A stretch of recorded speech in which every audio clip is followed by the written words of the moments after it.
Have you ever witnessed a mother slap her own daughter at a family wedding? In front of 100 guests? No. So imagine this. You're at your sister's wedding. 200 guests, judges, lawyers, Boston's elite, all watching. And your mother just handed you a stack of documents on stage, demanding you sign over your $2 million penthouse as a wedding gift to your sister. You say no, and her palm connects with your face so hard your earring flies across the marble floor. That was my reality. March 15th, 2024. They expected me to cry, to apologize, to surrender like I always had. Instead, I picked up my earring, walked out, and made one phone call. 1 hour later, a woman walked into that reception. When my mother saw who it was, she started screaming because the person she told everyone was senile and gone had just arrived with a lawyer and proof of everything she'd been hiding.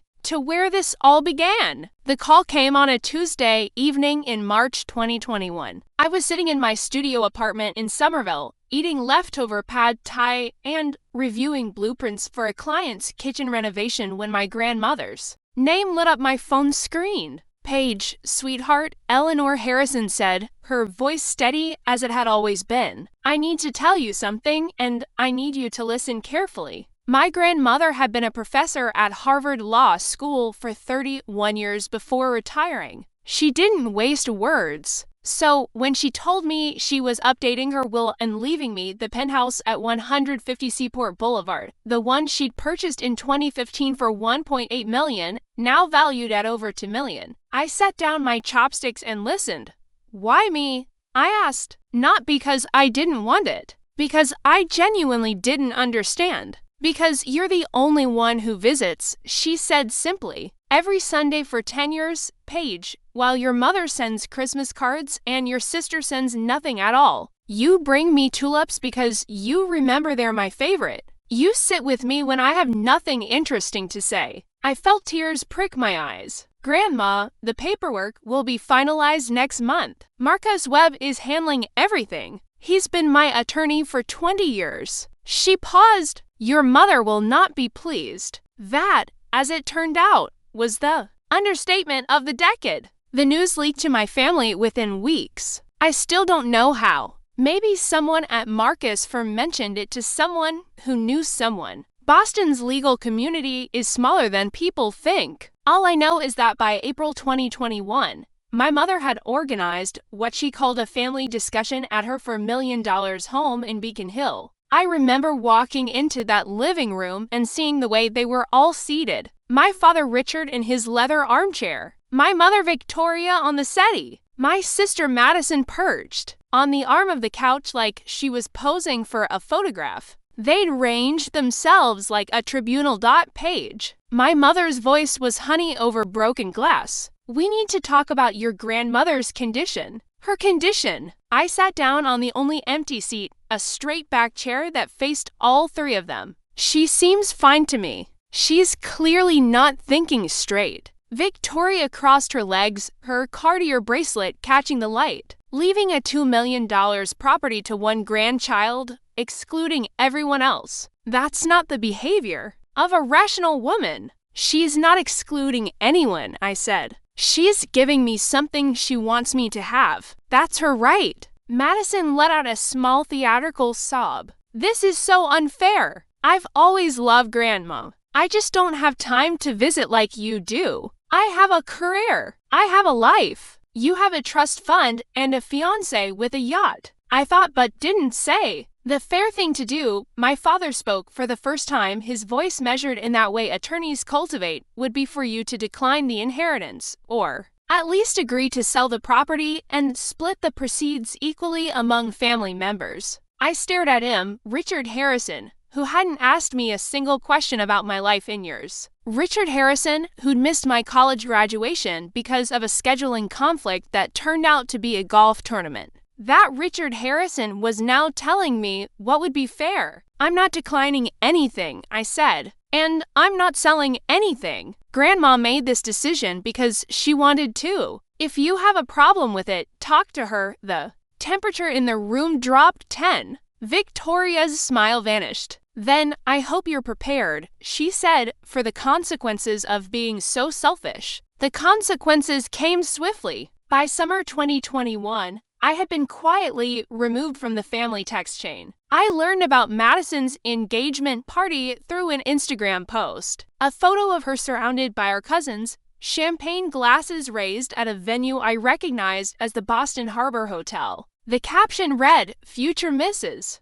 Caldwell," with 3 diamond emojis. No one had told me. No one had invited me. When I asked my mother about it, she said, "Oh, we assumed you wouldn't want to come. You've been so busy with your little decorating business." My little decorating business was a licensed interior design studio with 12 active clients and revenue that had doubled in the past year. But to Victoria Harrison, anything that wasn't a law degree or a wealthy husband was just a hobby. The worst part wasn't the exclusion, it was what came with it. The stories Victoria began telling anyone who would listen. Paige manipulated my mother. I overheard her say at a neighborhood gathering I'd shown up to uninvited, visited her constantly, turned her against the family. You know how vulnerable elderly people can be. She painted me as a predator, a schemer, the ungrateful daughter who'd exploited a confused old woman for profit. And through all of it, I never once corrected her publicly. I never made a scene. I thought if I stayed quiet, if I just kept my head down, eventually the storm would pass. I didn't understand yet that silence was exactly what she was counting on. What I also didn't understand was why Grandma Eleanor had moved into Brookhaven Senior Living in late 2021, a luxury facility in Wellesley that cost $12,000 a month. She told me she wanted peace and quiet. She told me she was tired of the drama. But sometimes when I visited her on Sundays, I caught something in her eyes. A flicker of something that looked almost like fear. "Grandma?"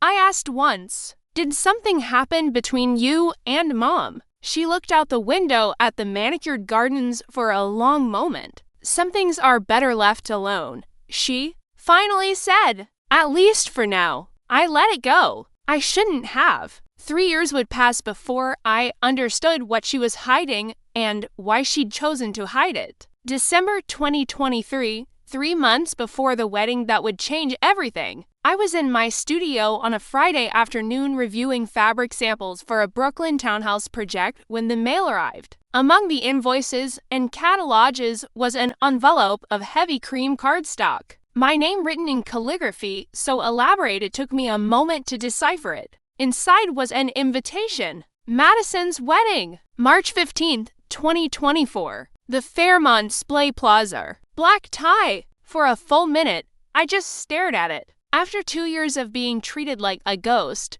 no holidays, no birthdays, no casual texts, they were inviting me to the wedding. My phone rang that same evening. "Mother Paige, darling." Victoria's voice was warm, almost affectionate. I hadn't heard that tone since before the inheritance news broke. "Did you receive Madison's invitation?" I did. "Wonderful. You know, this wedding is going to be such a beautiful opportunity for our family to heal, to move forward." She paused meaningfully. "To show everyone that the Harrisons are united." I waited. "I've been thinking," she continued, and there it was, the real reason for the call. This would be the perfect time to revisit our conversation about the penthouse. Madison and Tyler will need a place to live after the honeymoon, somewhere appropriate for a young couple starting their life together. I closed my eyes. Of course, the invitation wasn't an olive branch. It was baked.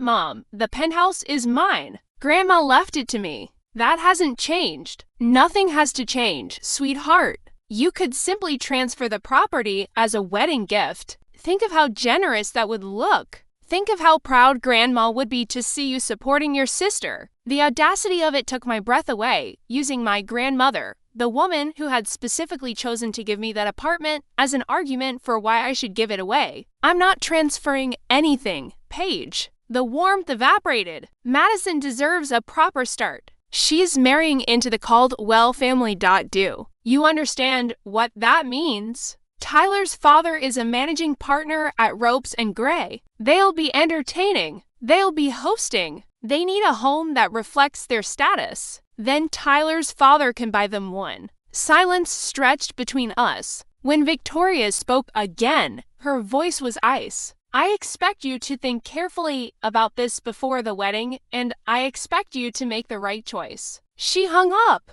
I sat in my studio as the winter sun set, casting long shadows across my drafting table. I understood exactly what was at stake. Now, if I went to that wedding and refused again in front of everyone Victoria had spent decades cultivating relationships with, she would make me pay. She would tell every guest that I was the selfish, ungrateful daughter who'd ruined her sister's special day. She would weaponize the entire Boston legal establishment against me, my reputation, my business, my future client referrals, so many of which came from word of mouth in exactly those circles. But if I didn't go, that would be its own kind of surrender.